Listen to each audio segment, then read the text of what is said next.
Assalamualaikum warahmatullahi wabarakatuh. Alhamdulillahirrabbilalamin. Wabihi nasta'inu ala umuri dunya waddin. Wassalatu wassalamu ala asrofil anbiya'i wal mursalin wa ala alihi wa sahbihi ajmain amma ba'du. Segala puji kita panjatkan kehadirat Allah Subhanahu wa taala atas segala nikmatnya yang telah diberikan kepada kita semua. Nikmat sehat, nikmat taufik, hidayah, inayah, dan nikmat yang paling besar adalah nikmat iman dan Islam. Salawat serta salam tak lupa kita sanjungkan kepada Nabi besar Muhammad Sallallahu Alaihi Wasallam. Pada kesempatan kali ini saya akan membahas tentang sabar.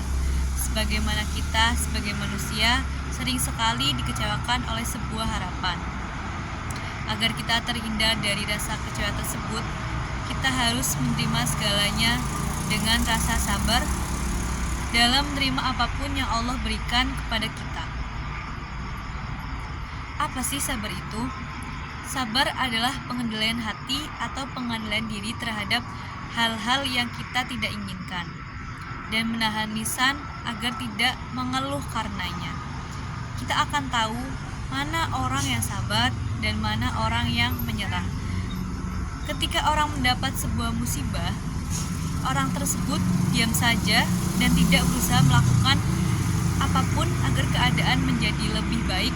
Itu artinya bukan sabar, tapi pasrah atau menyerah. Ketika kita mendapat musibah, kita dianjurkan berkata, innalillahi wa inna ilaihi raji'un. Sesungguhnya kami milik Allah dan kepadanya lah kami kembali. Anjuran tersebut terdapat pada surat Al-Baqarah ayat 156 yang bunyinya yaitu A'udzubillahi minasyaitonirrajim. Bismillahirrahmanirrahim. Alladzina idza asabatum musibah qalu innalillahi wa inna ilaihi raji'un.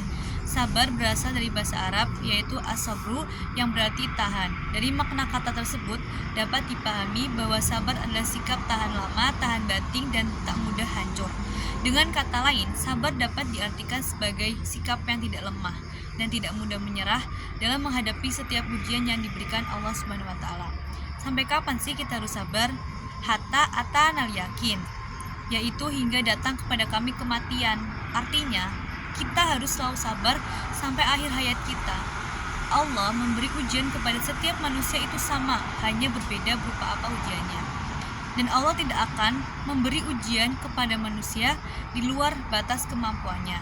Sesuai dengan firman Allah dalam surat Al-Baqarah ayat 286, yaitu A'udzubillahi minasyaitonirrajim. Bismillahirrahmanirrahim.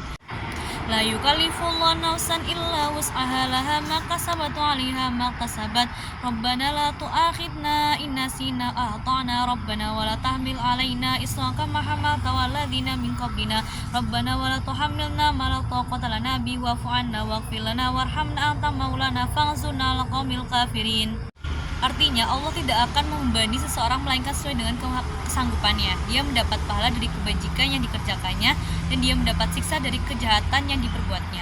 Mereka berdoa, ya Tuhan kami, janganlah Engkau hukum kami jika kami lupa atau kami melakukan kesalahan. Ya Tuhan kami, janganlah Engkau bebani kami dengan beban yang berat sebagaimana Engkau bebankan kepada orang-orang sebelum kami. Ya Tuhan kami, janganlah Engkau pikulkan kepada kami apa yang tidak sanggup kami mikulnya. Maafkanlah kami, ampunilah kami, dan rahmatilah kami. Engkaulah pelindung kami, maka tolonglah kami menghadapi orang-orang kafir. Dalil tentang sabar yaitu surat Al-Baqarah ayat 153. Bismillahirrahmanirrahim. Ya ayyuhalladzina amanu sta'inu bis-sabri was-shalah. Innallaha ma'as-sabirin. Artinya, hai orang-orang yang beriman, jadikanlah sabar dan salat sebagai penolongmu. Sesungguhnya Allah beserta orang-orang yang sabar. Kata as-sabr artinya menahan diri dari sesuatu yang tidak berkenaan di hati. Ia juga berarti ketabahan, yakni ketenangan jiwa di saat menanggung suatu penderitaan. Baik penderitaan itu datang pada saat menemukan sesuatu yang tidak diinginkan atau dikala kehilangan sesuatu yang amat dicintai. Sabar secara bahasa berarti al-habsu, yaitu menahan diri. Sedangkan secara syar'i, sabar adalah menahan diri dalam 3 perkara. Yang pertama, sabar dalam mengerjakan ketaatan. Yang kedua, perlu sabar dalam meninggalkan yang haram. Yang ketiga, sabar dalam takdir Allah yang dirasa pahit atau musibah. Inilah 3 bentuk sabar yang biasanya dipaparkan para ulama. 3 bentuk sabar tadi menentukan derajat kesabaran. Yang pertama, sabar dalam mengerjakan ketaatan. Semua ibadah memerlukan kesabaran. Salat perlu sabar, jelas perlu. Kalau tidak sabar, sebelum tahiyat akhir kita pasti sudah mengakhiri salat duluan. Menjalankan ketaatan itu perlu sebuah kesabaran. Datang ke majelis perlu sabar, ya jelas perlu sabar. Mengaji Quran perlu sabar, jelas. Ketika kita merasa malas karena kemarin sudah membaca Al-Quran, padahal kita tahu membaca Al-Quran adalah sebuah ibadah yang baik, maka kita bisa saja membaca Al-Quran cuma 1 tahun sekali. Kuliah perlu sabar, jelas. Ketika lagi malas-malasnya karena dosen matkul hari ini killer, kita tetap masuk karena harus menunaikan kewajiban kita menurut ilmu. Jika tidak sabar dalam ketaatan kepada Allah, yaitu seorang bersabar dalam melakukan ketaatan kepada Allah. Dan perlu diketahui bahwa ketaatan itu adalah berat dan menyulitkan bagi jiwa seseorang. Terkadang pula melakukan itu ibarat berat bagi badan, rasa malas dan lelah. Juga dalam melakukan ketaatan akan terasa berat bagi harta seperti dalam masalah zakat dan haji. Intinya, namanya ketaatan itu terdapat rasa berat dalam jiwa dan badan, sehingga butuh adanya kesabaran dan kepaksaan. Kenapa butuh sabar dan ketaatan? Syekh Ibnu Utsaimin rahimahullah mengatakan perlu bahwa dalam melakukan ketaatan itu butuh kesabaran yang terus-menerus dijaga. Karena pertama, ketaatan itu akan membebani seseorang dan mewajibkan sesuatu pada jiwanya. Yang kedua, ketaatan itu terasa berat bagi jiwa karena ketaatan itu hampir sama dengan meninggalkan maksiat, yaitu terasa berat bagi jiwa yang selalu memerintahkan kepada keburukan. Yang pertama, sabar dalam meninggalkan yang haram. Ninggalin dosa perlu sabar, ninggalin bohong perlu sabar, ninggalin gibah perlu sabar. Diperlukan kesabaran meninggalkan hal-hal yang haram.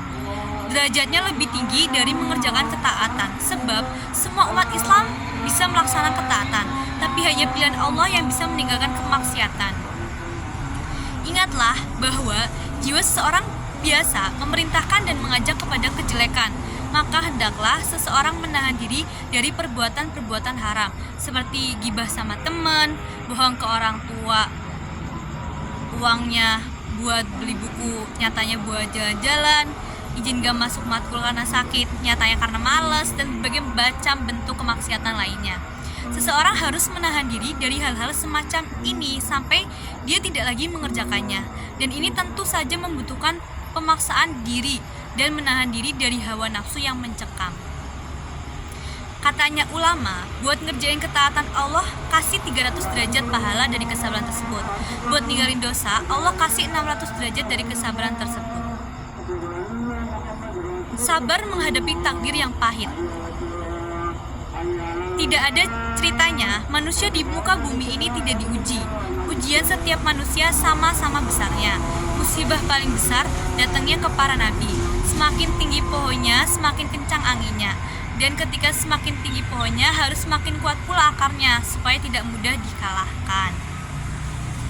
Takdir Allah itu ada 2 macam, ada yang menyenangkan, ada yang terasa pahit. Untuk takdir Allah yang menyenangkan, maka kita harus bersyukur. Dan syukur juga termasuk ke dalam melakukan ketaatan. Maka dari itu, membutuhkan kesabaran juga. Sedangkan takdir Allah yang dirasa pahit, misalnya seseorang mendapat masalah, maka butuh kesabaran dan pemaksaan diri dalam penyelesaiannya. Sekian yang dapat saya sampaikan. Bila ada kata yang kurang berkenan di hati, mohon maaf. Wassalamualaikum warahmatullahi wabarakatuh.